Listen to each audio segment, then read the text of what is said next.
Alors voici une vidéo pour vous montrer le kit tambour que je viens de finir pour les microns. Donc c'est taillé dans la masse. Là c'est une frette en acier. La nouveauté par rapport aux anciens, c'est que c'est des roulements étanches. Donc il n'y a plus les petites billes à graisser de temps en temps. Ensuite il y a un axe épaulé qui va se centrer dans le tambour, qui ne pourra pas être glissant.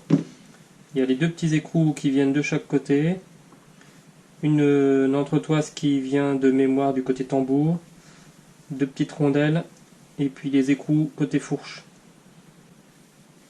Alors pour le montage, je vous propose la méthode suivante. J'ai pas pour prétention de dire que c'est la meilleure, mais j'ai un peu réfléchi, je pense que c'est pas mal. Donc déjà, votre axe, vous le mettez au congélateur toute la nuit, parce que ici c'est là où va se faire le serrage du roulement. Donc ici j'avoue que c'est un peu dur à mettre, emmancher le roulement dessus, mais bon, il vient ici et après là ça commence à serrer. Donc si votre axe il est au congèle, vous allez gagner quelques centièmes. Et bon, on pourrait éventuellement essayer de chauffer un petit peu le roulement dans l'huile, mais bon, enfin là c'est pas nécessaire. Donc moi ce que je vous propose, c'est on prend l'axe, on va d'abord mettre le roulement sur l'axe jusqu'à la butée ici. On va ensuite le mettre de ce côté-là. On va mettre le tout à l'intérieur. Pourquoi ce côté-là? Parce qu'après on va devoir taper de l'autre côté et que cette partie-là c'est la moins fragile. Ici vous risquez d'abîmer la petite lèvre là. Et ensuite, une fois qu'on aura fait ça, on pourra emmancher le roulement de l'autre côté. Donc pour pousser le roulement, moi ce que j'utilise c'est un tube acier du commerce qui a le diamètre de la bague intérieure. Donc on va pousser sur la bague intérieure sans taper sur l'extérieur du roulement, ça évite de mettre en contrainte les billes. Une douille de 21 qui fait le diamètre du roulement, qui va permettre de pousser aussi sur le roulement. Et puis pour l'assemblage final, pour que le roulement arrive bien à fond, moi je vais utiliser le filetage de l'axe avec les écrous et contre-écrous pour le pousser. Bon, je vais vous montrer ça. Voilà, c'est parti. Donc on a l'axe qui sort du congèle, donc il n'est pas resté une nuit, je vous ai menti, moi j'ai pas respecté ce que je suis en train de vous donner comme conseil, enfin bon, faites pas comme moi, vous le mettez une nuit, vous posez ça dans l'étau sans le serrer, un petit coup de WD-40, hop, le roulement,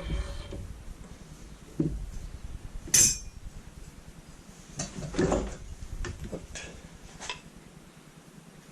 Tube,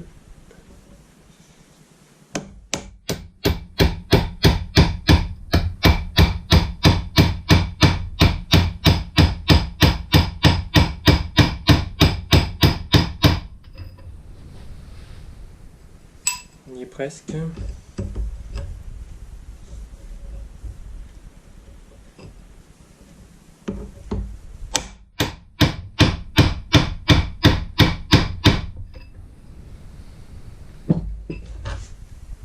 Voilà, le roulement il est à fond, il tourne bien, on ne l'a pas abîmé. Maintenant, on passe à la phase suivante. J'ai mis les morts en plomb. Bon, après tout ça on peut le faire à la presse avec de l'outillage. J'essaye de faire avec les moyens que la majorité des bricoleurs ont à disposition. Un étau, tout le monde en a. Donc les morts en plomb, bah, sinon vous mettez du bois. On met le tambour, notre axe qu'on a commencé. D'ailleurs je vous dis on met le tambour. On le met là, tac. Il faut faire attention que l'axe il tape pas au fond de l'étau parce que vous n'allez pas pouvoir rentrer votre roulement. Là il commence à s'engager parce qu'il est froid. Là j'ai oublié de le dire, il faut le coller. Il faut le coller avec de la Loctite 278. C'est ça le roulement. Il s'est rafraîchi le roulement, du coup il rentre quand même plus facilement que sur le premier exemplaire que j'ai fait. Donc un petit peu de colle, pas beaucoup, hein. On met un peu et puis on le détale autour.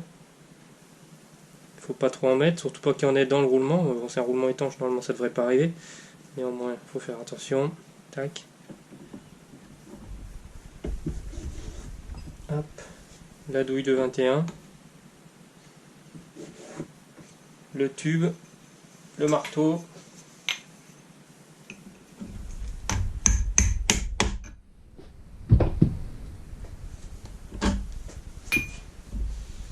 chiffon.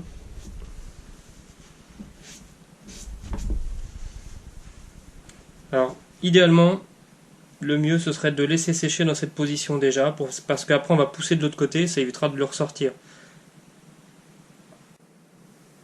Alors tout à l'heure je vous ai dit de commencer à mettre le roulement de l'autre côté, parce qu'après vous pourriez le mettre ici, ça c'est solide, et puis taper de ce côté là. Bon bah j'ai fait l'inverse, c'est pas grave.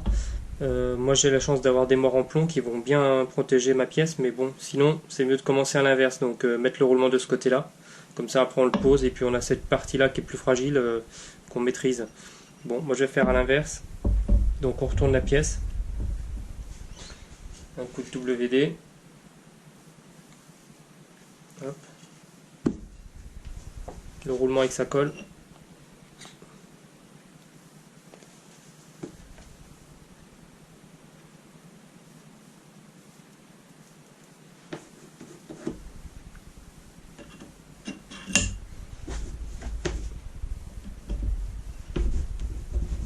On va commencer à l'emmancher avec la douille de 21, tout petit peu.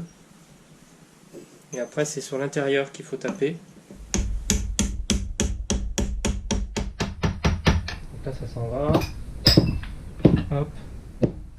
Et là, si on veut pas taper, ce que je préfère moi, on met un écrou qui est livré avec là. Alors, il faut mettre une rondelle avant parce que ça aidera après le desserrer. Donc on met une rondelle, hop, qui est livré avec, un écrou,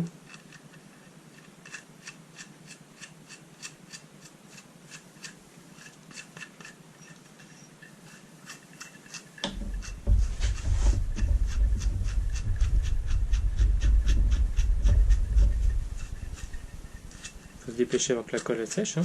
Même si c'est pas instantané. Faut pas trop traîner quand même. Hop. Donc là, ok. Ensuite, on met ça dans les tours. Serré sur l'écrou.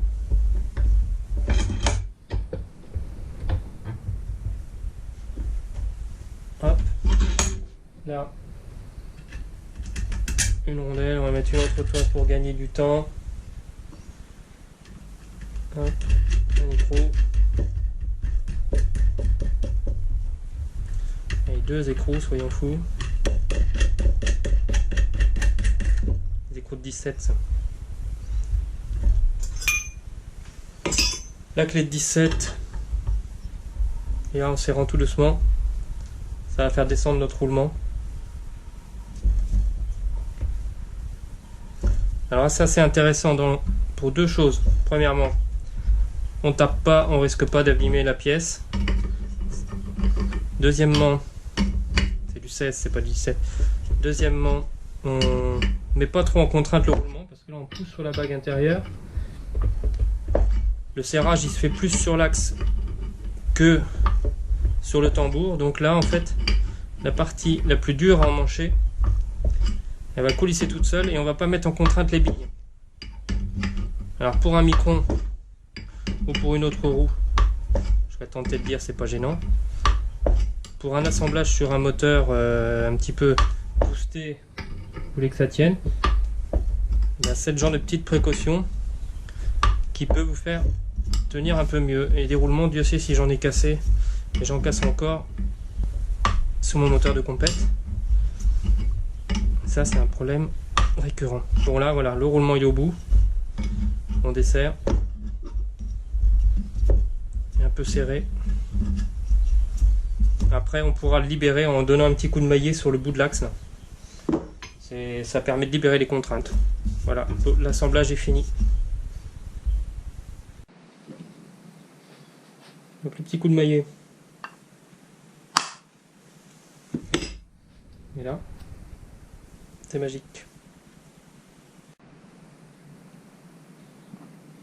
Bon, ça fait des jolis petits ensembles. C'est plutôt sympa tout ça.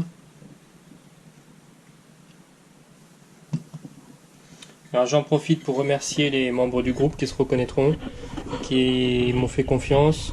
Et puis grâce à cette entraide mutuelle, On a réussi à faire des jolies choses. Les moyeux, bon, c'était pas gagné, c'est quand même un beau défi. Les gens, bah ça c'est déjà quelque chose qui a rendu pas mal de gens heureux. Donc bah maintenant, bah, qu'est-ce qu'on fait? Prochain défi, peut-être l'entraîneur de compteur de micro.